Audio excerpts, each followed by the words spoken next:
Good afternoon to everybody. Thank you for being here. I think that you'll find this will be, if it's anything like the first round, tremendously informative and interesting.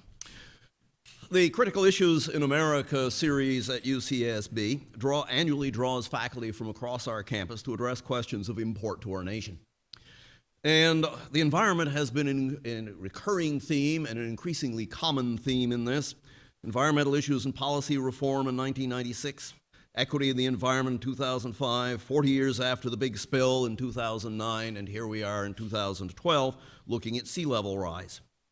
This year, a diverse team, a very wonderful group of people has gathered from across the entire campus, all the colleges, the various disciplines, to address the effect of sea level rise on society. We have attempted to engage the public and students and staff as well as faculty in this shared crisis. The fall presentation brought it close to home because we looked at Santa Barbara geography, past, present, and as the sea level rises. I think it would be worrisome where I'm standing. Today, we're going to examine the tools that illustrate the reality of current sea level rise and that help us envision its future in a presentation entitled Figuring Sea Level Rise, Interactive Visioning. Now, those who are in the room today are largely here because we see environmental change as a critical issue. This choir does not need the sermon of the problem. It does, however, I think, need one of effective outreach. It is clear that a tremendous number of our fellow citizens are not either unconcerned or misinformed about the threat of environmental and social destabilization that is posed by climate change and the resulting sea level rise. If you wonder where the misinformation rises, one has not looked very much further than Oresky's and Conway's recent book, Merchants of Doubt. Some misinformation is not an accident. It is organized and it is financed. This needs to be addressed and countered. But beyond that, there's also a population of individuals who has an awareness, but turns aside because they've already given up. It's too frightening, it's too challenging, it's too depressing. And indeed, some of what is now in motion in terms of planetary change is not going to be derailed. But given the inertia of human affairs, we need to get on this as soon as possible. We must quickly inspire new thinking and real-world solutions to a planet that is in the process of transformation. How do we command that attention and correct misinformation? We all have value in this fight, and it is a fight, and none of us, willing or concerned or unwilling and in denial, really has a choice. The planet is finite, we're all on the train together, and it's underway. We need to make sea level rise a critical issue in America, not just in this room. There's much we can do, but we need to begin, and we think that with today's discussions, we can talk about using some tools to address this. In today's presentation, we'll explore through interactions and expertise of our speakers and our audience. This is a two-way process. It is not coming from here and going there. The room is full of experts, various aspects, and we want to have that interflow of ideas. How we can effectively integrate some of the really sophisticated and visually challenging, visually loaded with impact imagery that scientists have generated in the process of understanding sea level rise and global change. We want to take those tremendously powerful visual units and integrate them, we hope, with the abilities of those who are experts in film, who are experts in writing, who are experts in public communication. How can we work together to bring this message to the public at large? So our focus today is not on the science, it is on communication. How to bring our collective abilities as specialists and citizens to alert and involve the public at large. All communication is story, so the bottom line is, this is a crucial story of our times. How do we tell it effectively? I here want to recognize the vision of the College of Letters and Science in establishing this Critical Issues in America sequence and the support that it has offered to this undertaking, which has been phenomenally exciting, I think, to those of us who are participating in it across disciplines. And I particularly want to thank Janet for being our leader, our fearless leader, our chief among equals, who has been the inspirational leader and has held us online and made this really happen. So Janet, thank you, and thank you all for being here. Thank you so much. Let me bring up my PowerPoint somehow.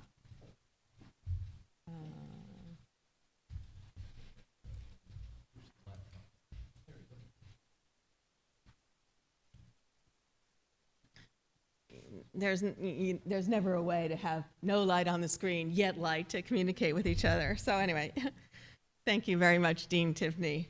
Indeed, I'm the one who's been inspired to be working alongside my colleagues on the core team, Professors Josh Schimmel, Mary Hancock, Annalise Llewellyn, John Forn, Stephanie Lemenager. Together, we come from all three divisions of the College of Letters and Science, and we are joined by additional colleagues, including from engineering and the Bren School of Environmental Science and Management, whose names and areas of research you can read in the program and on our website. All hands on deck will be required if we are to comprehend what's going on, and importantly, if we are to respond to what's going on. As our fall quarter speaker, Earth and planetary scientist Gary Griggs put it, and he was linking our California coast to regions around the world, we have three choices, and they overlap: mitigation, adaptation, suffering. Now, I'm guessing just about everybody here has seen Davis Guggenheim's and Al Gore's Oscar-winning documentary film, An Inconvenient Truth. So even though we're wildly interdisciplinary, we may well have this film in common. As you will likely remember, the sea level rise sequence, this is what would happen, and the famous hockey stick, of course, if the land-based ice on Greenland were to break up, or if half of Greenland's ice and half of West Antarctica were to break up. The imagery was very striking at the time and now seems even more prescient in the wake of Storm Sandy. Actually, to create this sequence, Guggenheim and Gore called on a Hollywood visual effects guy who had worked on District 9, Avatar, Tron, Legacy, but could have been drawn from one of the proliferating interactive visioning sites, such as the Digital Coast project of the National Oceanic and Atmospheric Administration, NOAA, designed to enable the user to toggle up sea heights to what they might be at some future date. Today, we're very fortunate to have with us our keynote speaker in the first session, Doug Marcy, the man behind NOAA's Sea Level Rise Viewer, and in the second session, Dr. Jeremy Weiss, creator of the Climate Gem tool at the University of Arizona. Dr. Weiss is joined on the panel for the second session by three other visioneers who've imaged and imagined environmental change in technologically and media-rich manners of their own design. Each of these speakers will be introduced when we convene that second session. At the magnetic center of our initiative is the realization that sea level rise research is not only communicated, but also conducted and projected through highly mediated means. Our symposium on interactive visioning therefore entails a kind of conceptual toggling up from environmental documentaries to mediated sites such as map overlays, technologies of remote sensing, and forms of digital distribution that themselves constitute media and environment as entities that, in the words of Professor Constance Penley, influence, shape, and inhabit one another. The geographer Catherine Yusof states that the catastrophe of climate change is upon us and that it is Earth writing writ large. Taking cognizance of her harrowing perception, focusing on sea level rise, this symposium is designed to explore the potential of media as a means of Earth rewriting.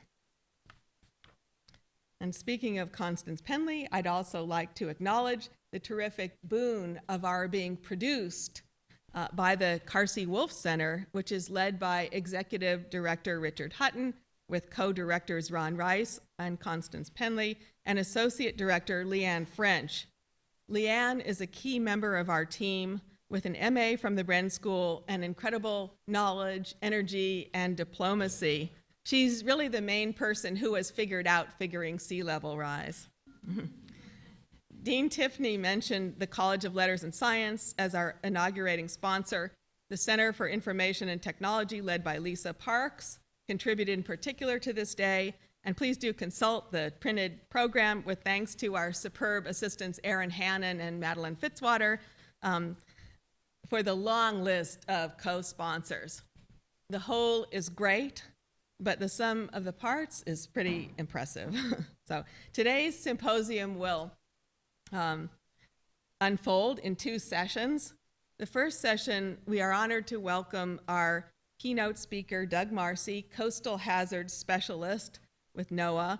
I am obliged to report that our other slated speaker, Mike Lemonick of Climate Central, came down with the flu and wasn't able to fly out to join us today, but Doug Marcy has graciously agreed to delve into a few more areas, and it's really great that we'll have time to engage with him in the question and answer session following the talk. So we'll have Doug Marcy's talk, and then we'll take a break, and we'll reconvene for a panel presentation of 6 lightning or Pechacucha-style talks and a discussion with the audience moderated by Professor Lisa Yevbrot. Where is she? Yevbrot. And she will go ahead and introduce the panelists and the whole session when the time arrives. So it's my great pleasure to introduce Doug Marcy at this point. As I said, Coastal Hazards Specialist with NOAA, National Ocean Service and Coastal Services Center in Charleston, South Carolina.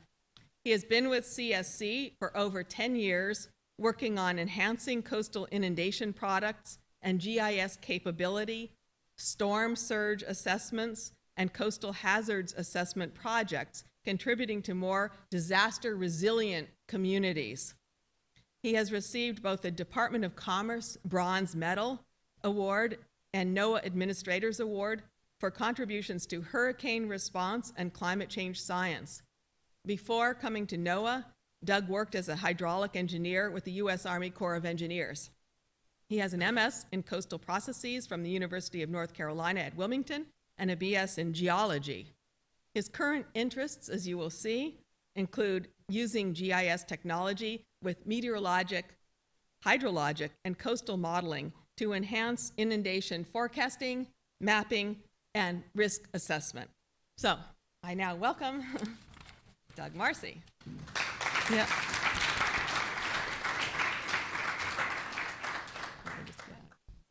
Okay. Thank you, Janet. I'm 6'5", so I got to do this. Yeah. Did I write that whole bio? Geez, I should have cut that down a little bit. Thank you very much for inviting me out here to speak with you guys today. This is a subject matter that's near and dear to my heart. We've been working the past, like I said, I've been with NOAA 10 years. I was with the Corps before that. Really trying to translate, and what our office does is translate. NOAA is pretty much a science agency, and we produce a lot of really good data. We have a lot of good modelers, but we fall short sometimes on actually communicating that important information to the public and also to decision makers. So we really concentrate on trying to translate that science in meaningful ways through mapping and through visualizations so people can actually use that to make decisions. So I'm going to be going over that a little bit in my presentation today, but first I thought I'd start out with something that can get this kicked off pretty good here. Troubling news from the so-called scientists. Now they're saying that the CO2 levels in the air have surpassed 400 parts per million for the first time in 800,000 years, when woolly mammoths roamed the earth in escalades. But folks, I don't buy it. First of all, what do they mean 400 parts per million? Air's only got 2 parts. The breathy part and the part that makes balloons go up. But these alarming climate numbers have led international research groups to predict that in the next 100 years, sea levels will rise by approximately 1 meter. We have no idea how much devastation that could cause because it's metric. But we don't know. No way, there's literally no way of knowing. But theoretically, it could cost coastal communities billions of dollars in damage and lost development. Plus, who's going to want to watch MTV Spring Break from Valdosta, Georgia?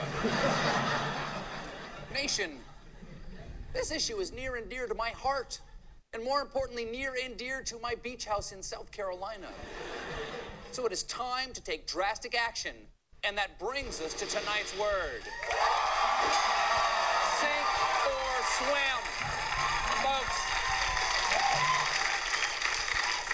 Now, I'm from the Palmetto State, but South Carolina's neighbor, North Carolina, is also worried because their state-appointed Coastal Resources Commission has projected a 39-inch rise in sea level by the year 2100. That would devastate the coastal real estate market. And folks, it would be a tragedy to lose precious coastal wildlife habitats to flooding. Those habitats should be lost to developers' bulldozers. Now, folks, fortunately, folks, North Carolina Republicans have drawn a line in the soon-to-be underwater sand. They have written a new bill that would immediately address the crisis predicted by these climate models by outlawing the climate models. Here's how it works. The law makes it illegal for North Carolina to consider scenarios of accelerating rates of sea level rise due to global warming. You see, right now, all the scientists' sea level predictions look like this. That steep curve, that's bad. That ski jump to hell there, that's predicting that things are going to get worse and worse in a feedback loop that accelerates. No politician wants that. So, to fix that problem, GOP lawmakers want the state to consider only the sea level rise over the last 100 years, then predict that's what will happen in the future. That makes that scary chart get all better. Now, instead of the economy-destroying 39-inch rise, the law makes it a rise of only 8 inches. And that shrinkage makes sense because the water is cold. Now, folks, I think this is a brilliant solution. If your science gives you a result that you don't like, pass a law saying that the result is illegal. Problem solved. Now, in fact, I think we should start applying this method to even more things that we don't want to happen. For example, I don't want to die. But the actuaries at my insurance company are convinced that it will happen sometime in the next 50 years. However, if we consider only historical data, I've been alive my entire life. Therefore, I always will be. And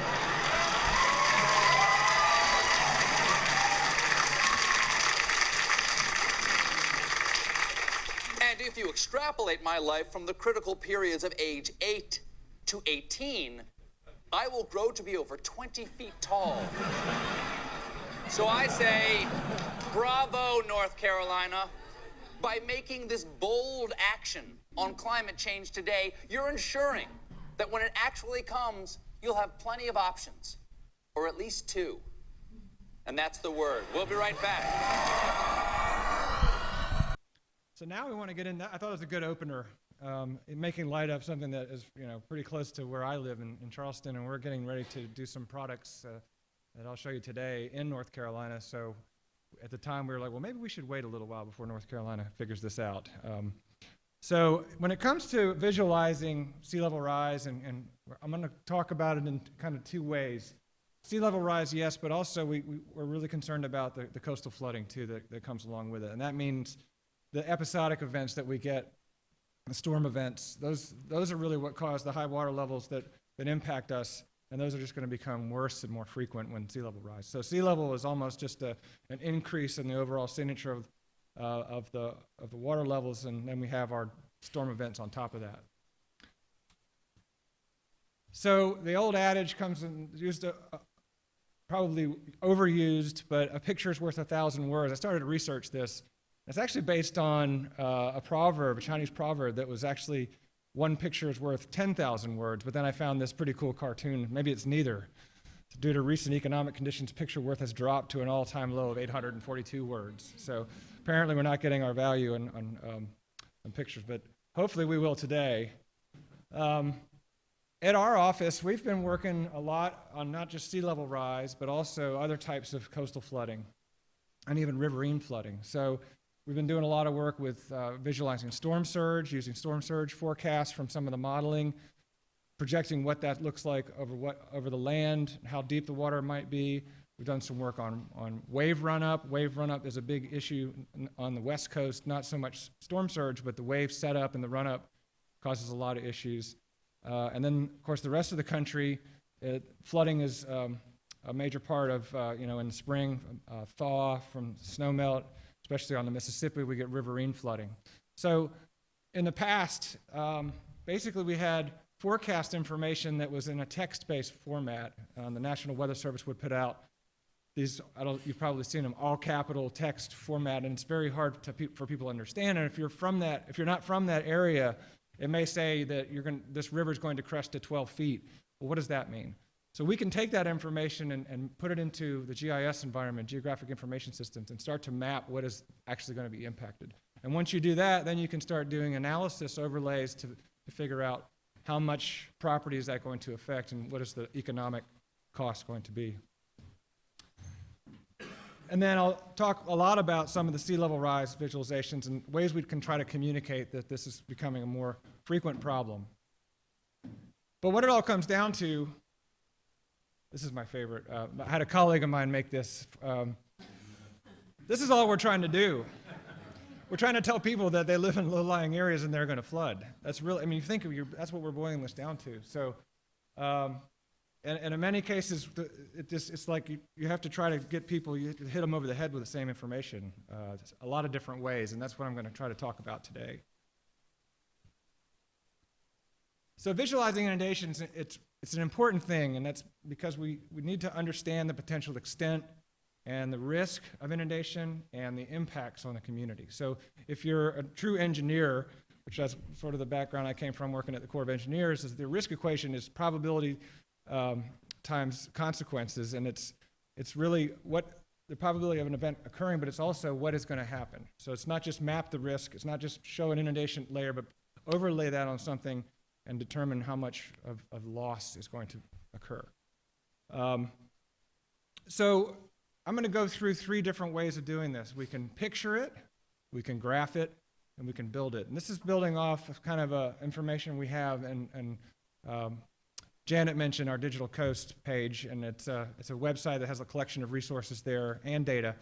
But we have what are called apply it pages, and this one deals with coastal inundation, and it kind of leads you through the process of trying to visualize inundation.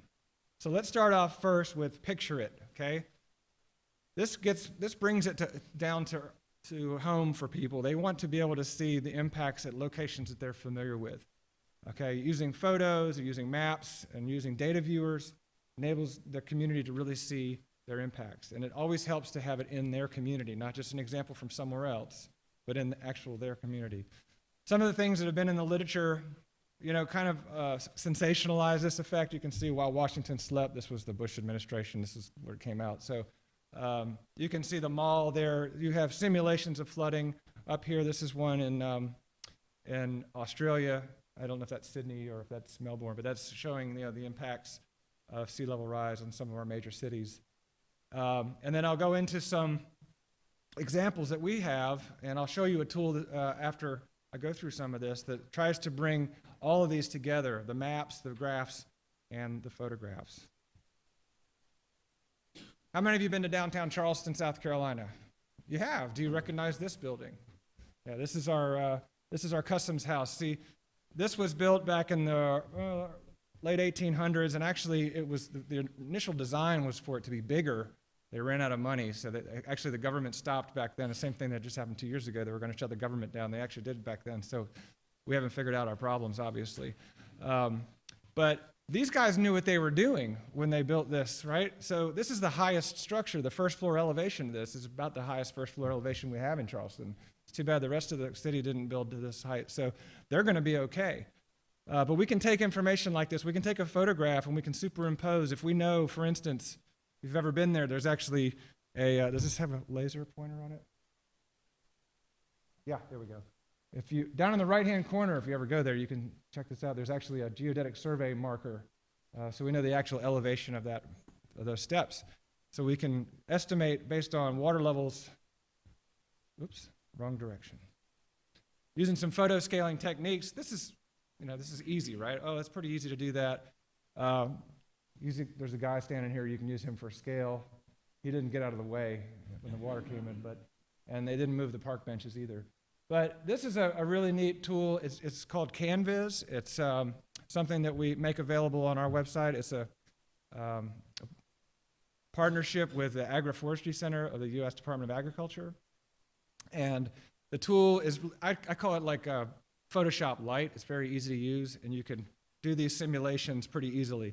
So look it up. It's CanViz, CanViz, and you can download it. So we can do photo simulations like this to show people this is what's going to happen.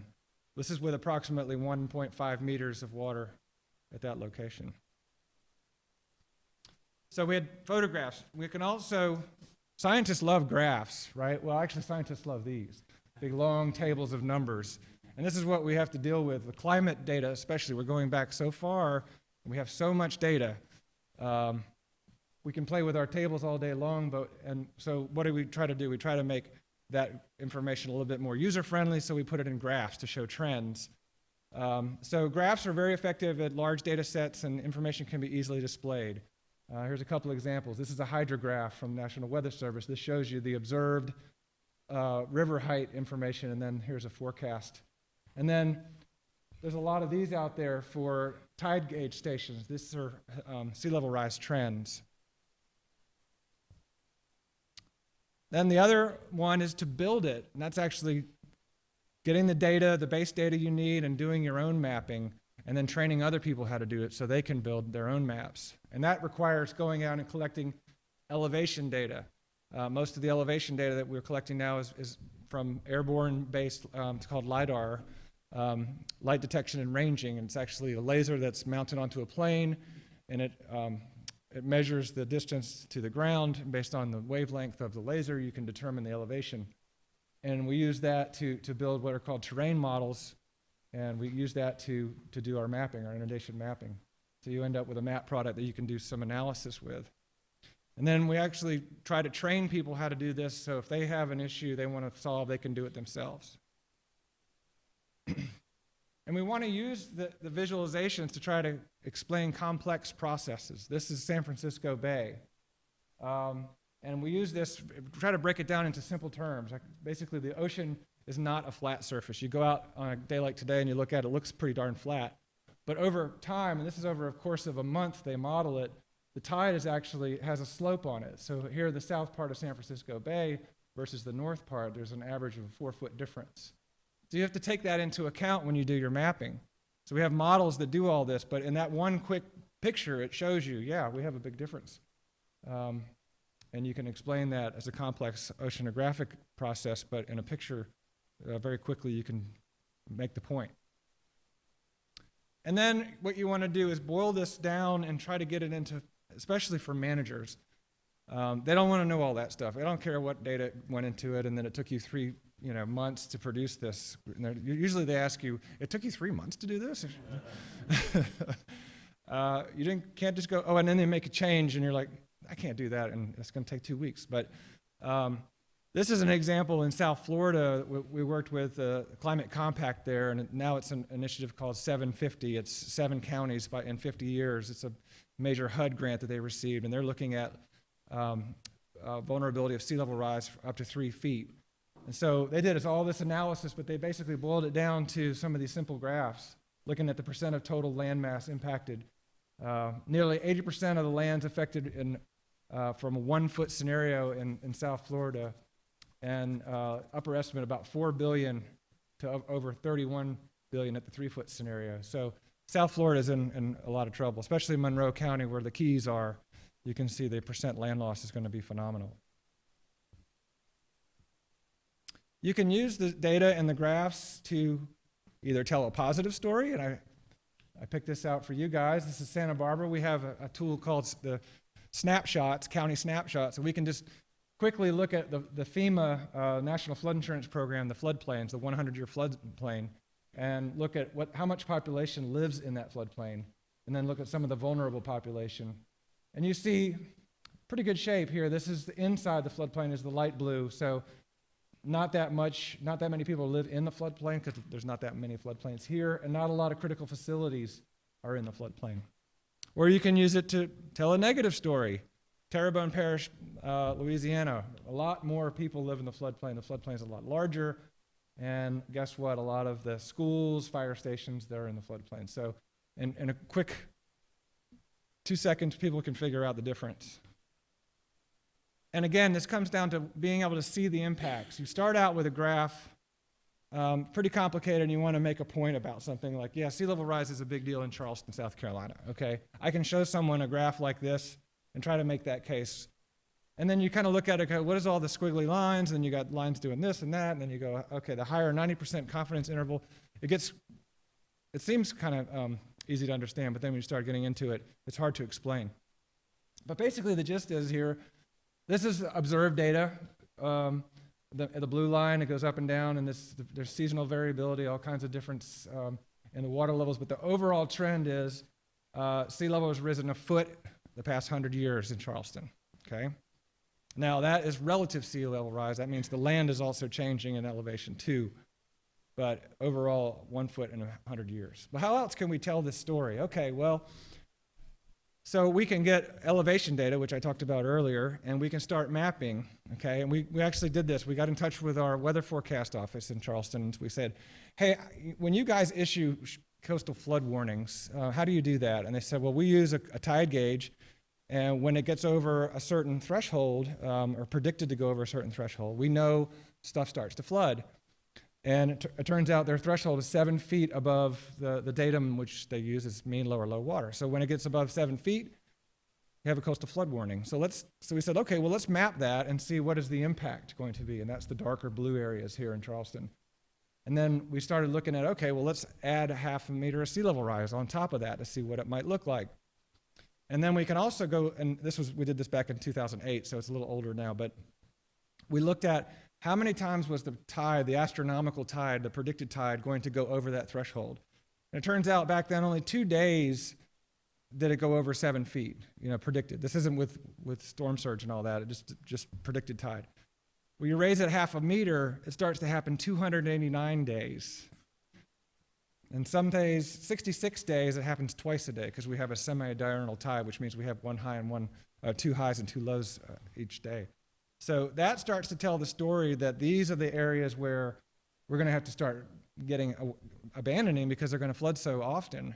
And I can tell you there's places down here during really high tides that it's 2 issues. It starts backing up into the streets, and then when we have excessive rainfall on the same days we have high tides, the water can't drain. And so it's a real problem.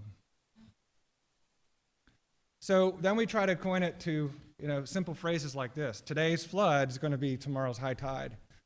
And then you have actual pictures of the high tide in Charleston to try to illustrate this. So you've effectively tried to tell a community that they have a problem. We actually did this. We took that map and this information to the city of Charleston.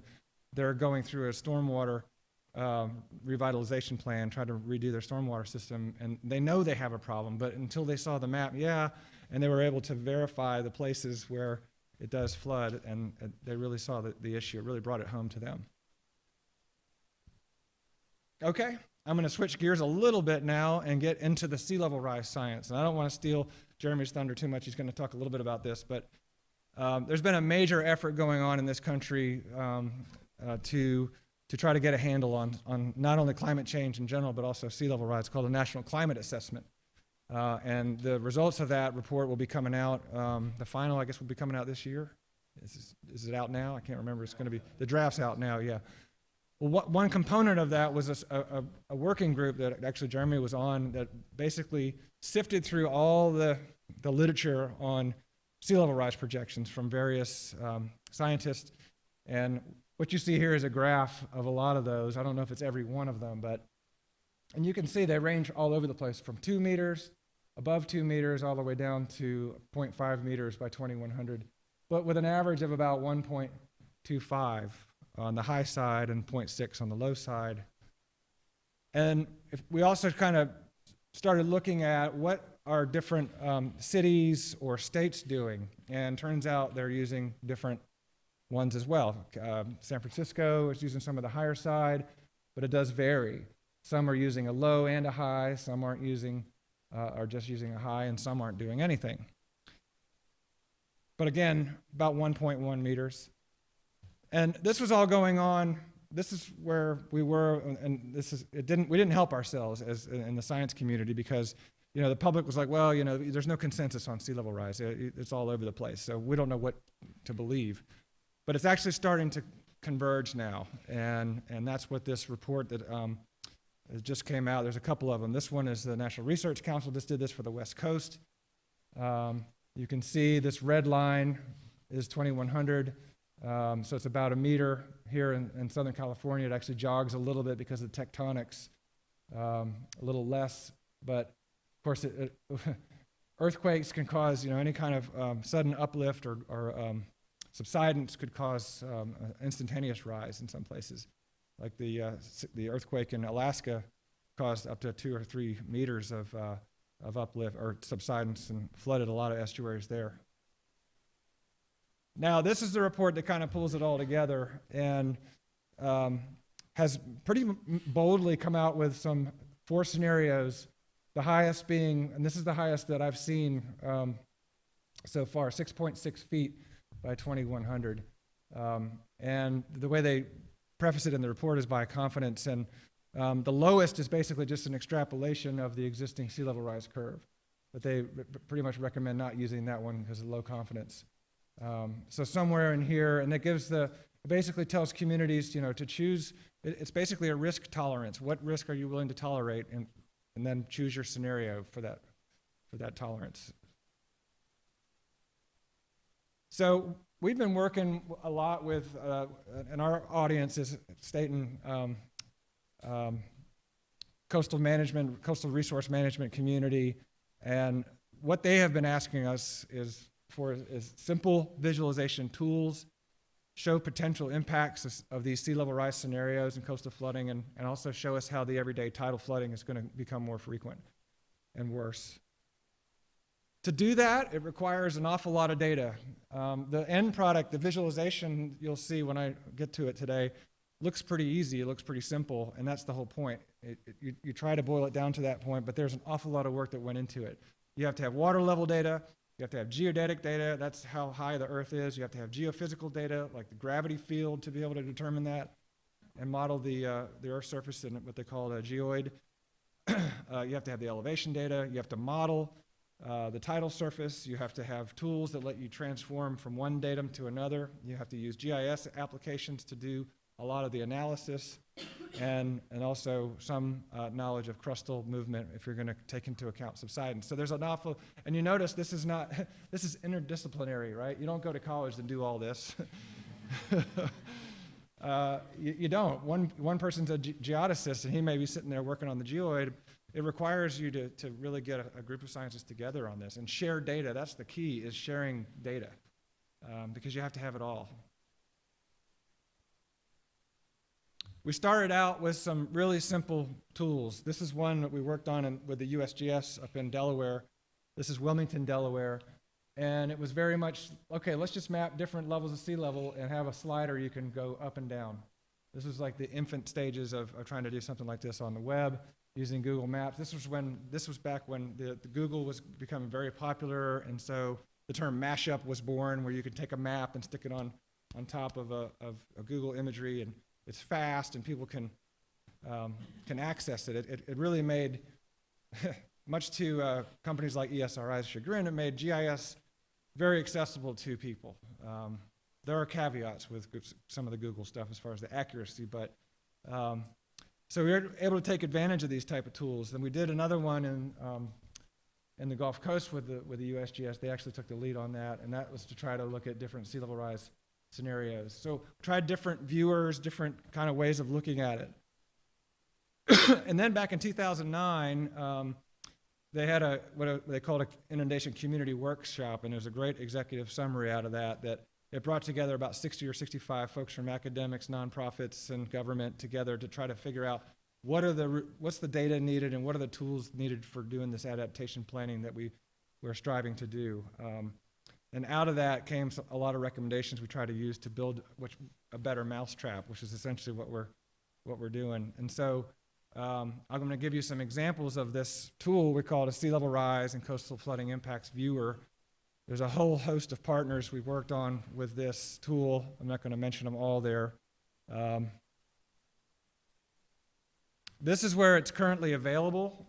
So you can see we have the West Coast mapped now, and we have most of the Gulf of Mexico. We're having some issues in Louisiana. As you might imagine, that's a very complicated state.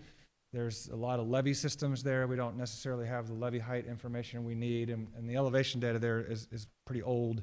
The state collected LIDAR back in 2001, but it's not the quality you really need to do sea level rise mapping. And by the way, when the scientists argue over inches sometimes of sea level rise, and when it gets down to it, when we go into the mapping world, the elevation data that we're using really only has an accuracy to let us do 1 foot increments for the most part. So we can argue all day long about inches, but really what it boils down to when we do mapping, that it's all lost in the noise of the elevation data sometimes. So it's not an issue, but communicating uncertainty is definitely an important part of that.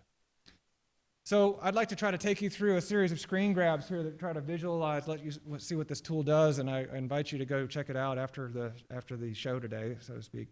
The first thing it does is when you come into the tool, it lets you literally visualize the impacts of water level rise. Sea level rise, it could be coastal flooding, it could be sea level, and you have basically a slider bar here that lets you go up and down. It starts at mean high water and goes up to 6 feet above that. Now, we're not tying this to any one of those curves. We let the user decide that. We let the user pick, okay, by 2050, I want to look at 3 feet or I want to look at 2 feet, and you can go do that. It's not tied to, now in the future, we might be trying to tie it to this NOAA report, but right now it's not doing that. And then you can click on these locations here. This is Galveston, Texas, in case you didn't know. There's a big seawall that runs right along here. You can click on these locations and it pulls up a picture, and as you slide this, the water level goes up and down on this. It's interactive. So we know the elevation data at this location, and we can determine what the water looks like using that CanVis software. So again, it's trying to pull in the different pieces, a map and a photograph to show people a location. Say, hey, I know that airport, and I know that's going to be a problem. Speaking of airports, flew in yesterday, and I already made this map, and I was telling Janet, we kind of flew in, and I was looking out the window on the sort of the high side over here, and I know this area is vulnerable. Then I was like, wow, did I mess up the mapping? And then I looked, and the plane turned, and I saw the estuary right there, and I was, oh, okay, that's good. So I want to start out, this is at mean high water, okay? And you'll notice the green, this is the blue areas that currently would have water, and then these green areas here. And this all comes down to how you present information too. There's 2 schools of thought when you start doing mapping. There's these unconnected areas when you start doing inundation mapping, and what do? Do you leave them in or you take them out? If you leave them in, people will say, well, that doesn't flood. That's not connected to the ocean, doesn't flood. So we decided to color them differently, and we color them green in this case, and we say that they're low-lying areas that are at or below sea level. We don't know, in some cases, we don't know if it's connected by a culvert system or a pipe system, so it's better to show it as an area of interest than to leave it out. And the lagoon you guys have here, we were just down there looking at it today. So it's not connected right now, so it shows up as green. Let's scroll through this. So 1 foot above mean high water. By the way, that's mean high is the sort of the average of the highest tides throughout the year. Not the highest of the highest, but an average. That's 2 feet, 3 feet, so that's about a meter. 4 feet, 5 feet, 6 feet. So Looks like the runways, this runway might be okay. No, maybe not so much now. So yeah, and this isn't just, so this is sort of a, if you want to call it like a sentinel example, because many of our infrastructure, especially if you think about our ports and our transportation system, especially airports, a lot of them are vulnerable. San Francisco Airport does the same thing. Oakland Airport does this. Philadelphia Airport does this. JFK does this. LaGuardia does this. They all flood within the first 6 feet. So we're going to have some major, and you saw what happened in Hurricane Sandy. LaGuardia was literally underwater. Yeah. This just focused on the airport. In other words, USD is going to be fine. USD is going to be fine. And it doesn't even flood the lagoon. So yeah, you guys are up on like a little mesa here. So yeah. No, the green is wet, but it's not connected to the ocean at that point. So another thing we try to do in this tool is to communicate the uncertainty in just the mapping. I mean, not sea level rise uncertainty, because that's a whole different thing, but this is actually the data that we use to create the maps, the elevation data and the water surface that we get from a tidal model. If we know what the certainty of that is, we can map and show you how confident we are it's going to be wet. And it kind of gives you the idea it's not just a line in the sand, as most maps are. It either shows you wet or dry. You sort of have this zone, and you can see it's kind of hard on this screen, but there's an orange area. We have low confidence, and we show you we're pretty much 80% sure that this blue area is going to be wet.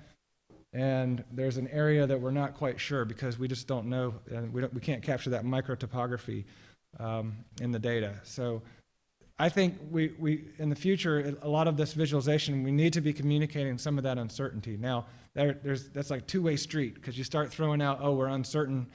People don't like uncertainty. But yet, you think about it, and I think it's the word they don't like, so we've actually flipped it around and said mapping confidence. This is how confident we are. And they like that better. You don't want to be uncertain. Kind of makes you sound like, I'm uncertain.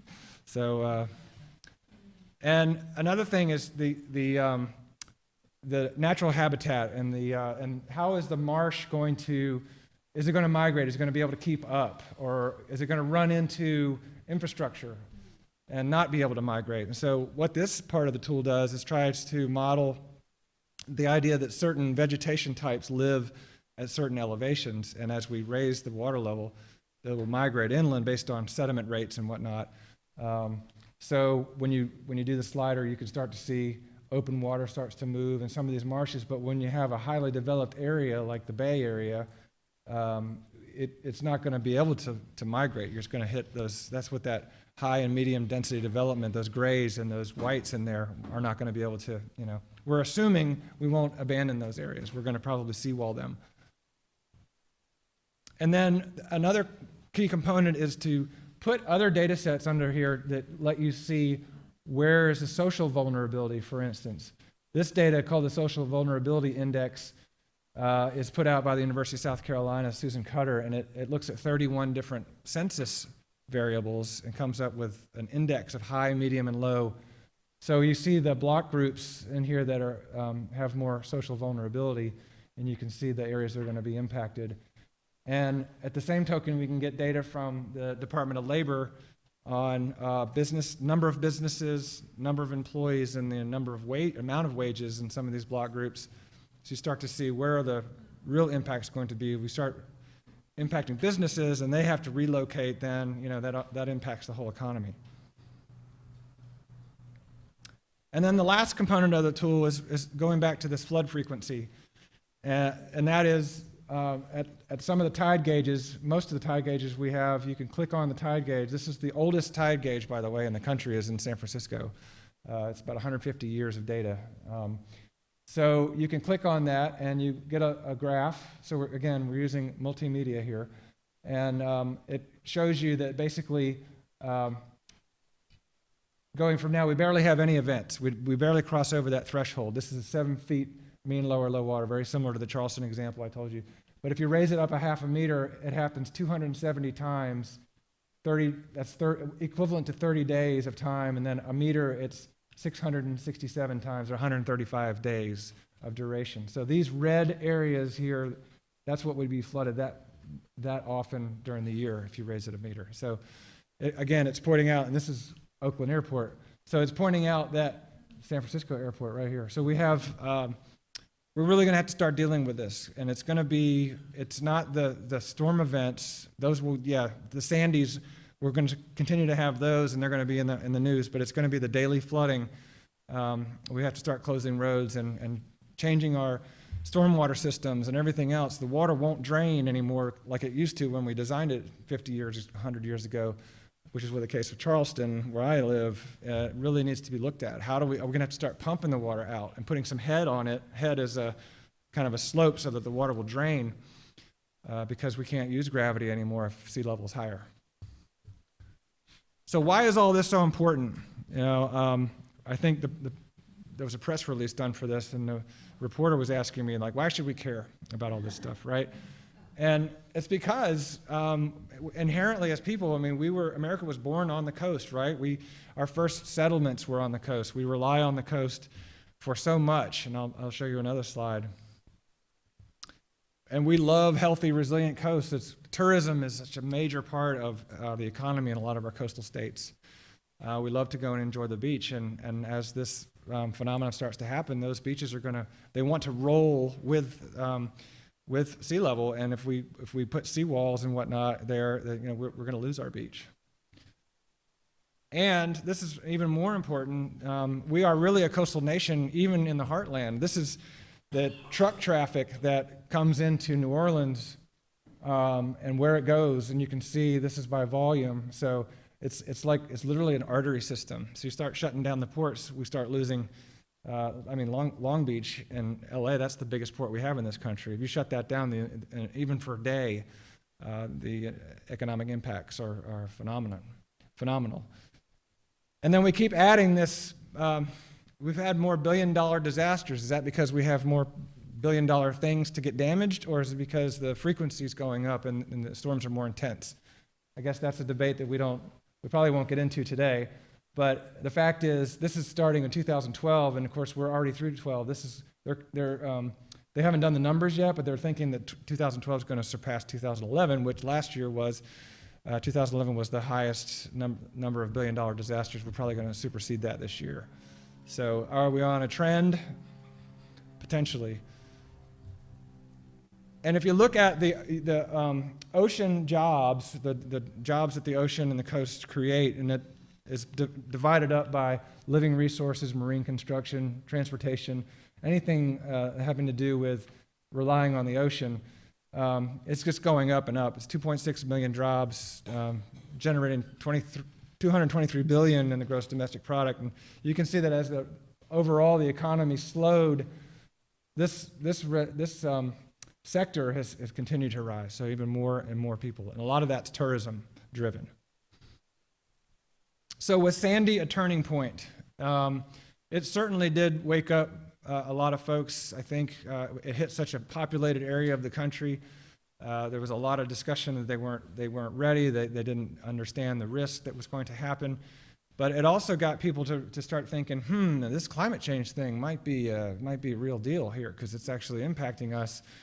And I don't remember, storms back when, or especially, different generations. I don't remember storms being that bad and causing that much damage. And so, what FEMA has been doing up there, and I'm happy to say that we're trying to help with this effort, is to put out advisory flood maps. The New Jersey and New York area had really, really old flood maps, about 20 years old in some cases, and so the elevations they tell people to build to were based on older information, older models. So they're in the process of updating those maps when Sandy hit. So in the meantime, they've put out what are called advisory-based flood elevations. And they're telling people, please build back to these heights, if you will, so that you're going to build yourself out of the risk zone and build back smarter and better. That's the whole idea next time, instead of just building back to the existing footprint. So what they've got here, this is just a simple tool that you can go in and you can locate. This is an Asbury area of New Jersey. You can type in your address, get a location, and it tells you, right, it's very easy. These are the type of tools that people want to see.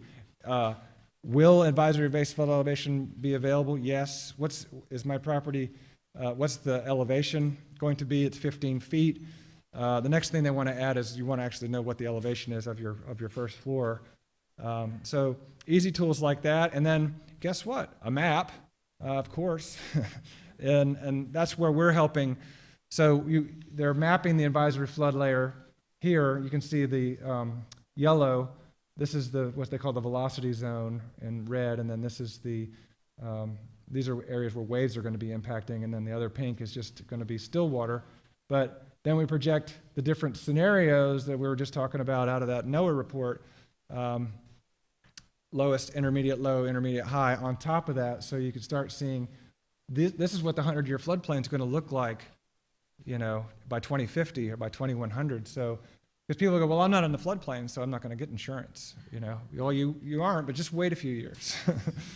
So, yeah, we're trying to communicate. So this is an effort it's the first time it's actually being led by a White House CEQ, that's the Council on Environmental Quality. And so we have FEMA involved, the Corps of Engineers, NOAA, working together on really trying to communicate that this, there is future risk. Currently, the National Flood Insurance Program doesn't take into account future risk. It only maps the hazard today. It doesn't take into account sea level rise. So we're really trying to change that and put out some products that do let people know. Because people do start asking. I'd rather, if I'm going to invest an amount of money to rebuild, I want to, you want to get it right. You don't want to have to do it again in another 20 years or so. So a lot of these tools and things that I've mentioned today are available on our website, Digital Coast. It's kind of a resource for a lot of, you can go in there and get data, and then there's also a lot of the tools that I talked about. So I encourage you to go there, and our sea level rise viewer is there too. And there's the URL for the actual tool, and go in there and play with it. I don't know how much time we have. I could actually pull it up and do a demo, or we can just, just take questions. But you kind of got the gist, so. You've got these tools out there. How has the public responded to them? And you're, again, preaching to the choir and a bunch of people who are used to using these kinds of tools, if not this specific one. Has this been useful? Has the public seen it as too technological? Have they embraced it? How's it work? So initially in the design of the tool and the usability was not really designed for the public. We don't tend to, we're more, our audience is more managers, coastal resource managers, floodplain managers. So I think there's definitely a market for this for public outreach.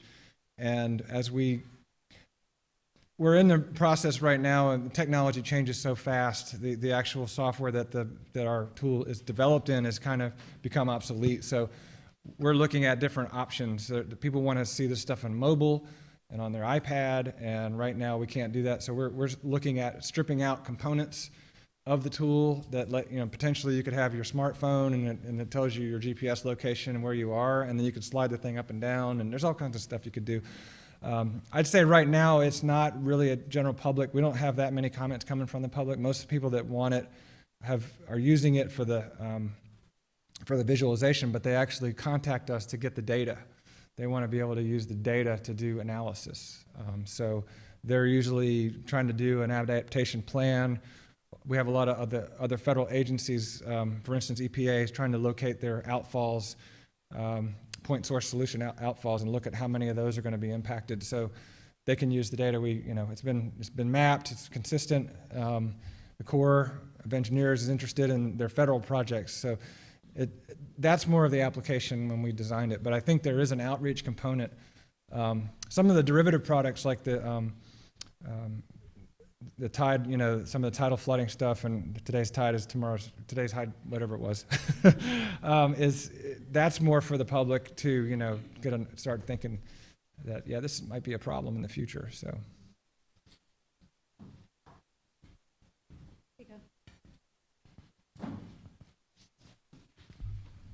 So, those of us who have been thinking about climate change for a long time, I think there's a level of frustration with the acceptance of it and the way it actually, as the data have accreted, that the public doubting it has actually increased.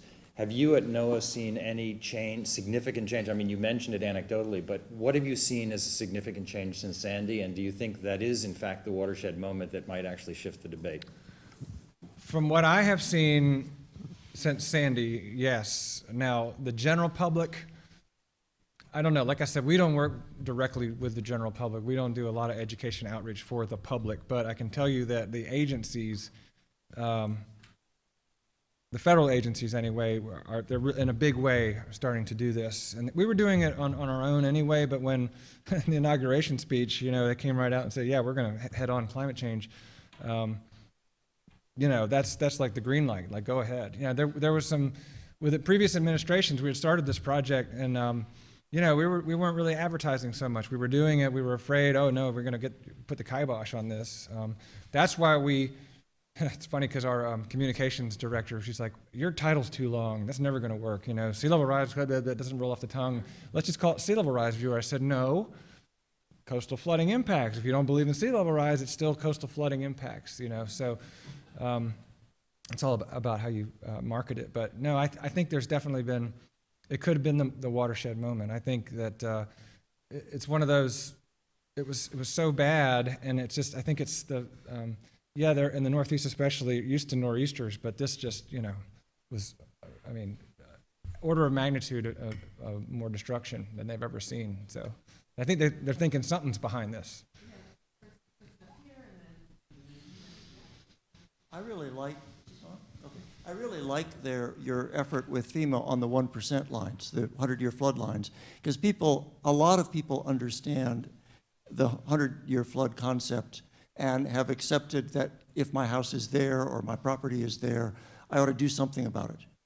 And if you could have a tool that would show the line for each sea level rise, then people could see what property is included. Because the other reaction I had is it looks as if a lot of the time, the areas that you project to be flooded or hit by high tides or whatever, you reduce the contrast.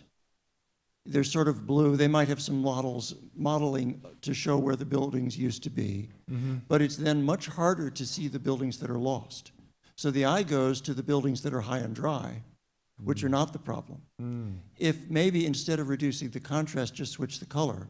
So you've got brown and white inland and blue and white in the flooded areas, then it's much easier to see, okay, that's the airport, that's my house, that's the UCSB campus. Yeah, absolutely. That's a good point. The funny thing about colors is we agonize over them sometimes, and then it's like you can never make everybody happy. When we first started doing this, I said, well, we shouldn't do this. Water doesn't look that clear. It should be brown water, right?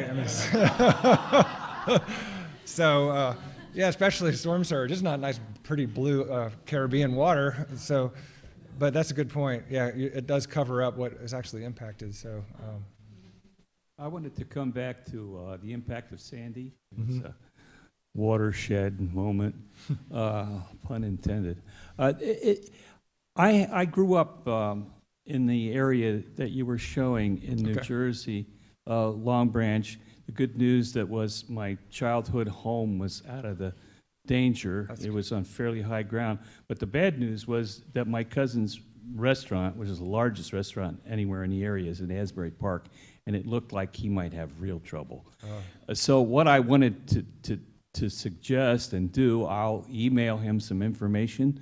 He can plug in the address of that restaurant in Asbury Park, and tell his friends and the business community. It seems to me are the people that need to get busy on this.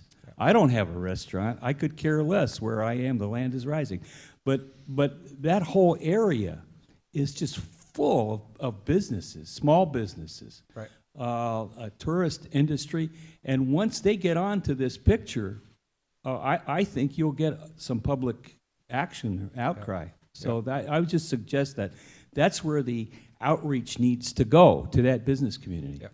And and the carrot, it really is with the flood insurance program, is that if they build back to these advisory-based flood elevations, they're eligible to get hazard mitigation grant funding to do it. So, in other words, if you're going to build back to your existing elevation, you got to do it on your own. If you want government help, you need to build back higher, and that's definitely a good thing. So yeah, and that's the thing about the flood insurance program, and I agree with you, adding sea level to that. And so this is the first time we've tried to do it, and FEMA's very interested in trying to work with us to do this, not just advisory maps, but the effective maps, other places, and start doing this, because I agree with you. It's the only thing that you can show the viewer all day, but it's the only thing that has regulatory teeth, so to speak, for people it hits them in the wallet. If you get a mortgage and you live in the floodplain, you have to have flood insurance. The bank makes you have to have it. So then you start paying attention a little bit more. When it hits you in the wallet, people pay attention.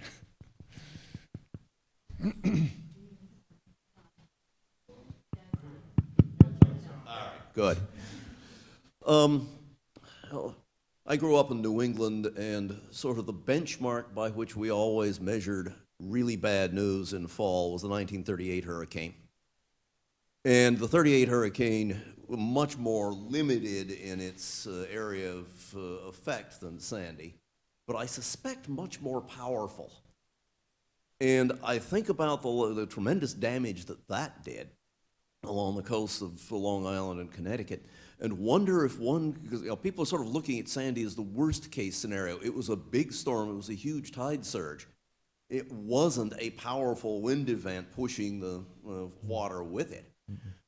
If one could go back and, from the records of the 1938 hurricane, look at the high water and that particular limited area, see how much higher it would have been, and build in your sea level rise, thermal expansion, everything else, and come back with a model here which is not simply sea level rise 1 foot, 1, 2 foot, 3 foot, right, but sea level rise in one of the worst case scenario hurricanes we've seen, and then back model that on other places on the East Coast to say, hey, you guys think Sandy was bad, you ain't seen nothing yet. Right.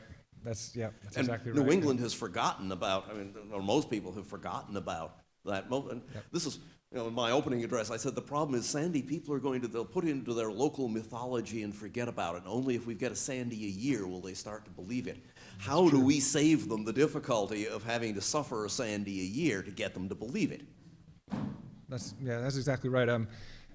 The Long Island Express, that's what they called that storm, right? The 1938 hurricane. Yeah, I grew up going out to Block Island every summer for vacation, and I always hear stories of, they used to have a really thriving fishing community, fishing fleet out on Block Island, but after the 38 hurricane, it just wiped them out, and they never really came back after that. But there's other places that have that same problem with memory loss.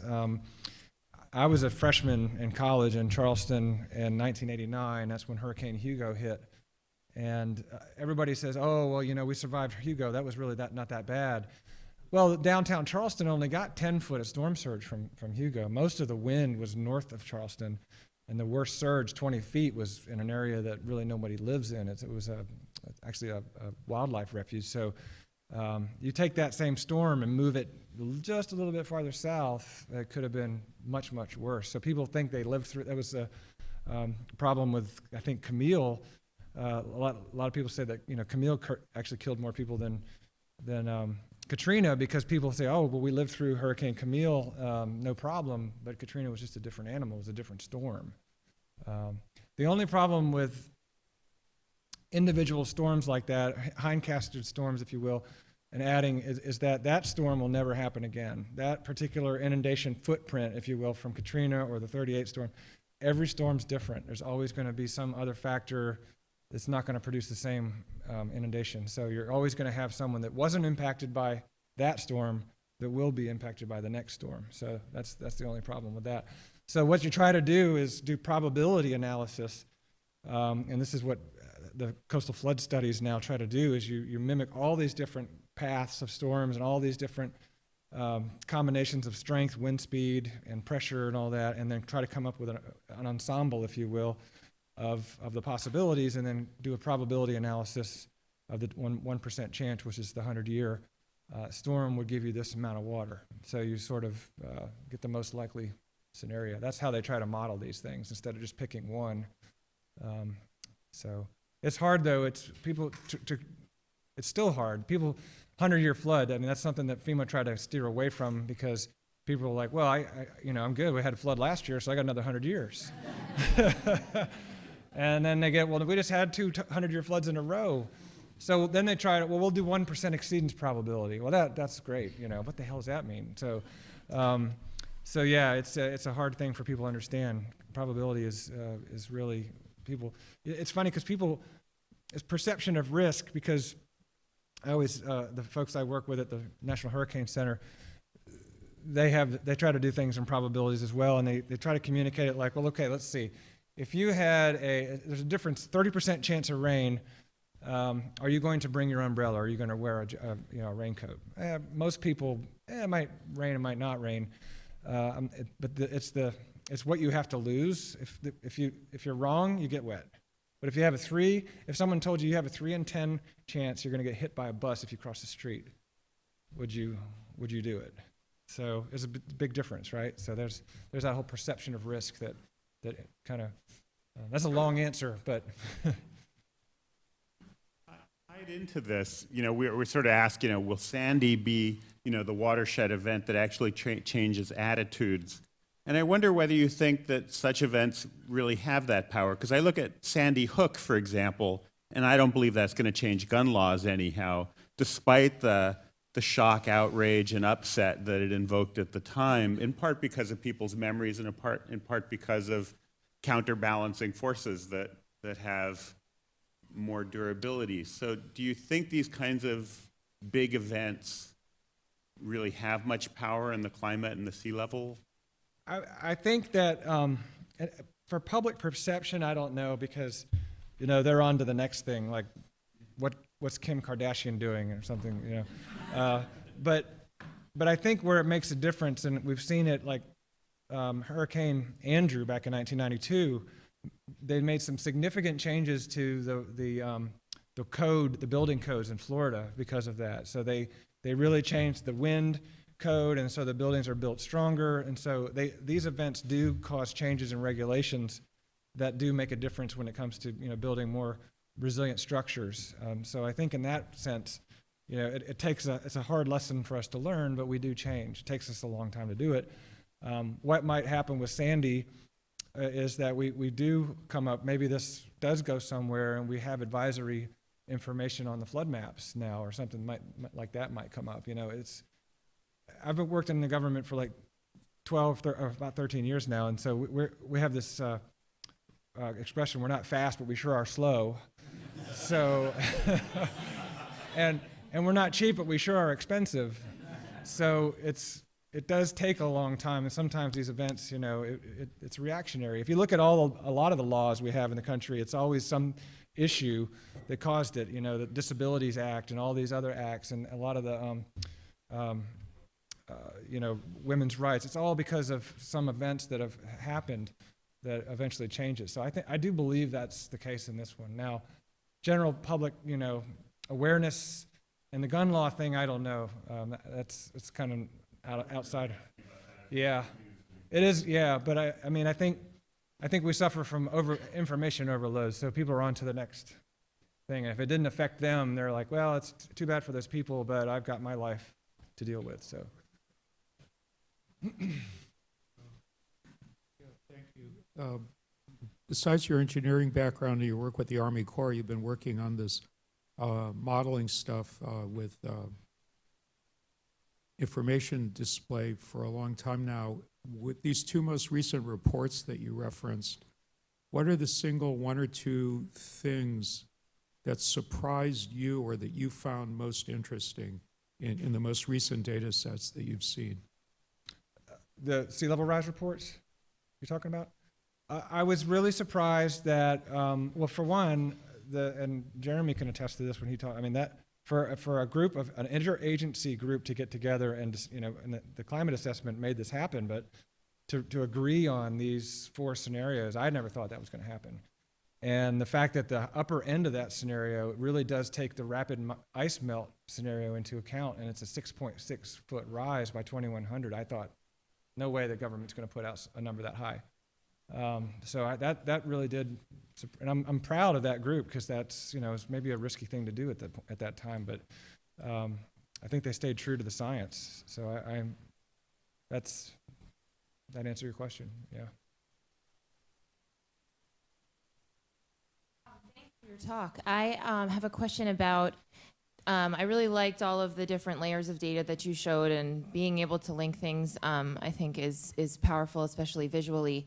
And you also mentioned that you thought that hitting someone's pocketbook is the best way to go. So as you present all these different images with these different levels of impacts, are there at least an impetus of some sort to, you talked about insurance, having to get new insurance and whatnot, and if you don't get insurance and FEMA has to come in, there's obviously a lot more cost. And so, whether we have more billion-dollar storms or just more billion-dollar things, is this the type of tool that, the government could use to think about those costs? Yeah, there's, the next phase of this, or the next obvious step, would be to do an analysis with these layers and then figure out, well, how much infrastructure is going, actual real numbers, because that's what politicians want.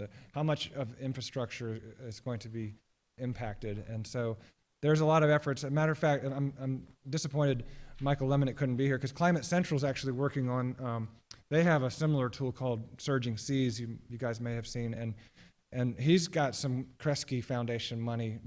His name's Ben Strauss, the guy's doing it. Kresge Foundation money to go and do this analysis, was basically take those layers and overlay it on census and come up with the numbers to look at the amount of population, the amount of economic impact. Because that's really, again, if you don't do the impact part of or the consequences part of the risk equation, you're not really doing a risk analysis. So thing is, insurance companies are really good at this stuff. That's how they make their money. And if we could get into their their code, if you will, I mean, a lot of that's proprietary. They've got this stuff all figured out. They really do. And so if they could be a little more forthcoming with some of their data, I think there's a lot we could, gain from that. But that's like sharing your cards, when you're playing poker and saying, this is what I got before you bet, so. So I don't know if that's going to happen. Does that answer your question? Yeah. I am a risk perception researcher, and often take the lone view in these meetings of trying to argue for the sensibility of public judgments about risk. And so one of the factors that is the biggest driver of risk perception in a lot of technological risk issues is trust. And so rather than thinking about the sophistication of the models behind the images, I'm wondering what your plan for building enhanced trust with the public is, which I would argue is perhaps certainly as important and maybe more important going forward. That's a good question. I'm not sure if you did a poll today, how many people would say they trust the government, right? Is it? Yeah, and I think, for the most part, I don't know, I don't have any evidence or numbers, but I think for the most part, we have more flexibility to do this kind of work in an agency like NOAA than another agency, like a regulatory agency, more like FEMA or the Corps, because the thing is, with NOAA, we actually don't have a mandate. If you go and look at all the regulations and Code of Federal Regulations that basically started up NOAA, we don't have any authority to do climate modeling. We just do it. We sort of have become the agency that does that, and the weather prediction. We do have authority to do weather prediction and other things, but I think maybe we have more flexibility and we have maybe more credibility when it comes to some of this. So we get a lot of questions from the other agencies. How do you guys getting away with doing this, especially back in the Bush administration? And I think it's just something that we have the ability to do. And so I do think that people want, especially the regulators and the managers that we mostly deal with, and like floodplain managers and even emergency managers, I mean, they want a trusted source. They want to be able to say, we got this data from NOAA, and so especially like the folks in South Florida I was mentioning, we helped them do the mapping, and then they did their analysis. They were able to say in front of their politicals, yeah, we used this data came from NOAA. They helped us with the methodology, and that gives them a credibility sense that they may not get if they went and said, well, we got a private sector company to do this for us. So I don't know if that's getting to your.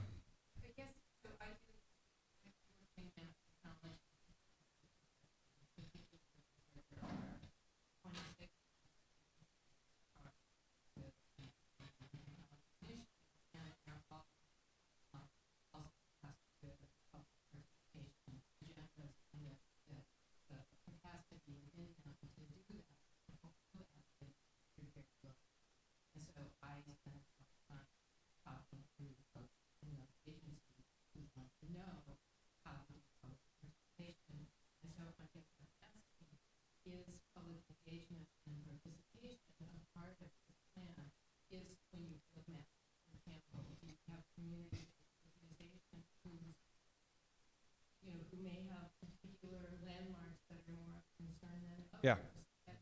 Yeah.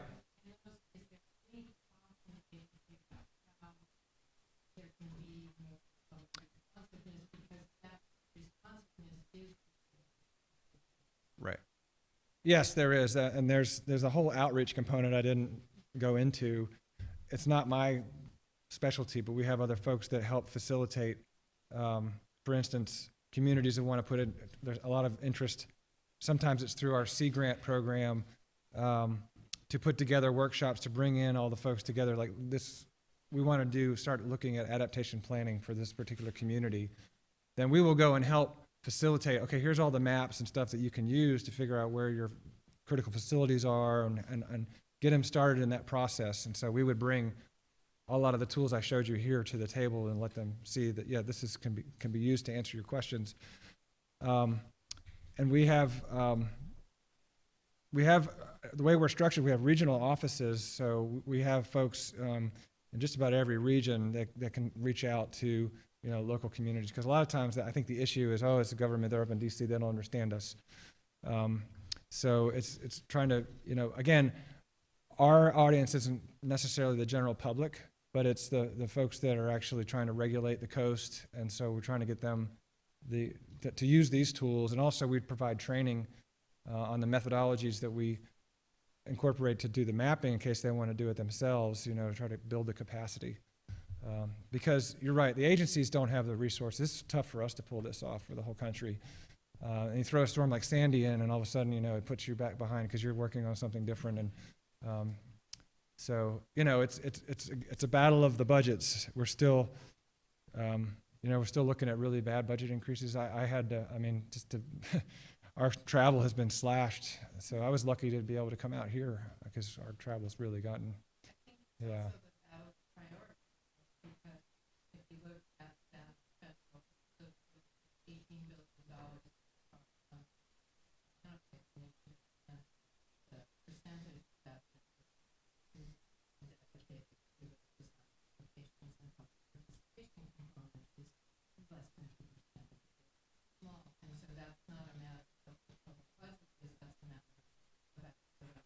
No, you're no, you're right.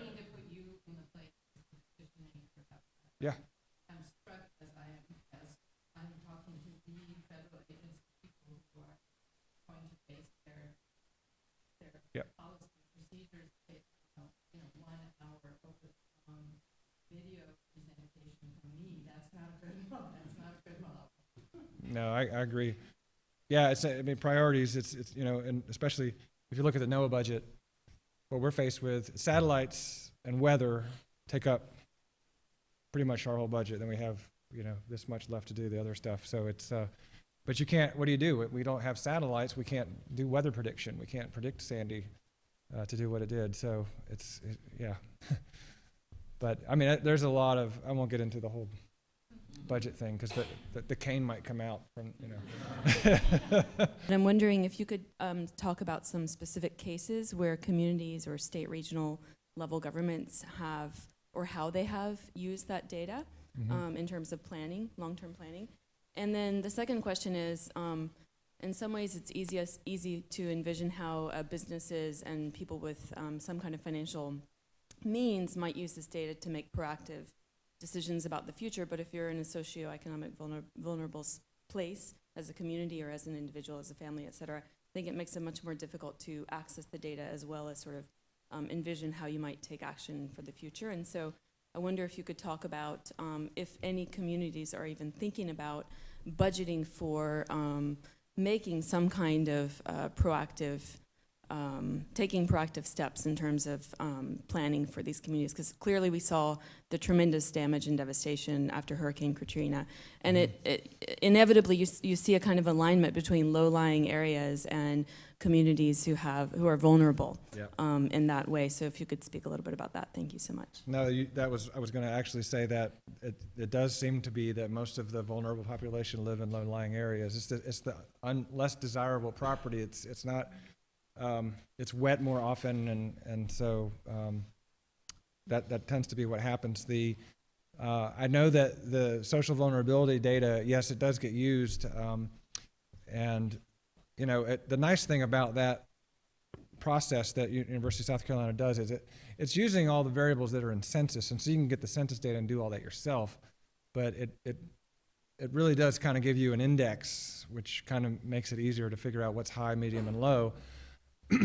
I know in Delaware, for instance, the coastal program there, they're working on an adaptation plan and wanted that data, and actually they wanted to go down even finer than at the block group level, which would be down to the block level, which gets even more specific to look at the population. And there's even interest in trying to do something in the GIS world. It's called asymmetric mapping, which is to get it down to even finer resolution than that, and try to pick apart where's the people live actually in this block group. So are they in the inundation zone, or are they actually out? And there's more work to be done on that. But in Florida, they definitely, some cases they want to go even to a finer resolution where they'll actually use parcel data. So you won't even use census. They'll go to the actual parcels and figure out the value based on the tax assessor's value of that parcel to come up with dollar figures. And then they can actually get people's names and who owns the property, and then they can do mail outs and stuff like that. So it's the challenge at our level is trying to do a national tool like this it's never going to be good enough, mostly at the local level, right? We can only provide it at a certain screening level, and then additional GIS analysis, whatever has to be done to get there. But I think it's starting to happen. We've seen a lot more capability at that level.